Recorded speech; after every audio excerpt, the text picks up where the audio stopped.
This is TOS Television, your digital first Pan-African news network. I am Abigail Lukmade, and this is Africa Now. Security forces gang raped a young woman on the public bus as protests wound down on Monday evening when forces fired tear gas, causing passengers to disembark. Suleima Ishaq, who heads Sudan's Violence Against Women unit at the Ministry of Social Development, said the 19-year-old South Sudanese woman, who was not a protester, was raped by two members of the forces and assaulted by others. The incident in Khartoum led Sudanese anti-coup protesters to the streets on Tuesday to denounce sexual violence against women. A roadside explosive in southern Somalia attributed to the Al-Shabaab group killed more than 10 Kenyan soldiers on Tuesday. 5 others were critically injured after their vehicle ran over an improvised explosive device in the Jedo region near the Kenya-Somalia border. The names of the killed soldiers have not been revealed, but they are members of the African Union mission in Somalia, a peacekeeping force that was deployed to the country to assist the federal government in combating Al-Shabaab insurgents that have been blamed for the attack.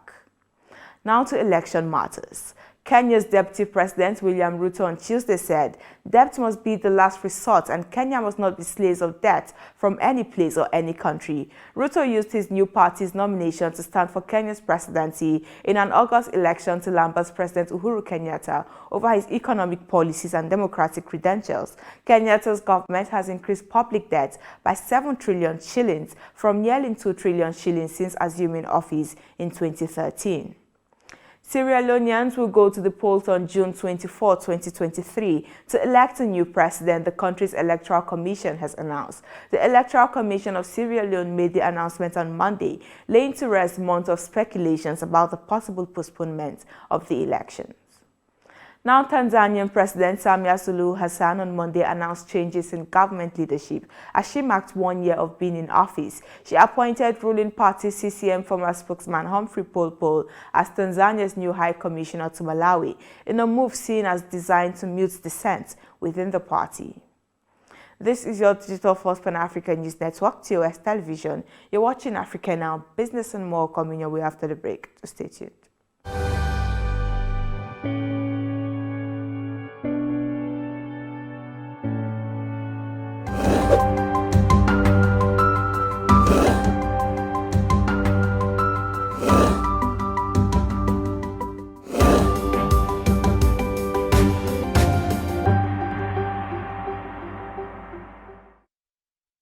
Welcome back in business.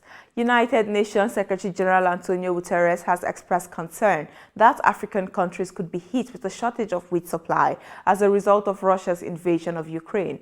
45 African countries import at least 1/3 of their wheat from Ukraine and Russia, and 18 of them import at least 50%.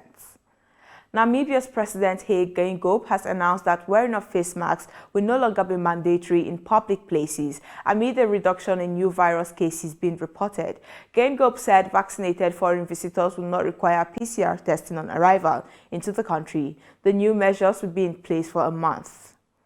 Ethiopian Christian groups will not be able to embark on a pilgrimage to Israel for the upcoming Easter holiday. Israel's Population and Immigration Authority, in a letter to tourist agencies, said the restrictions were imposed over fears that many of the visitors would not return home because of the war in north of Ethiopia.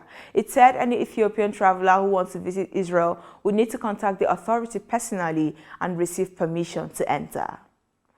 Now, the United Kingdom has announced that it has suspended priority visas for students, work and family applications for Nigerians amid ongoing Russia-Ukraine war.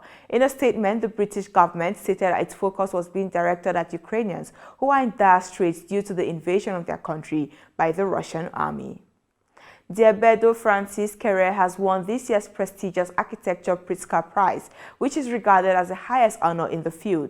The Burkina Faso-born architect became the first African to win the award in its more than 40-year history. In announcing the winner, the jury said the architect whose commissioned works include the National Assemblies of Burkina Faso and Benin raises fundamental questions of the meaning of permanence and durability of construction in the context of constant technological changes.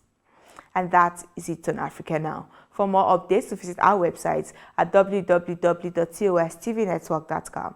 Follow us and like our social media handles on Facebook, Twitter, and Instagram. Remember to subscribe on YouTube. To stay with us and enjoy more programs on TOS Television Network. I am Abigail Lukmade. Thanks for watching.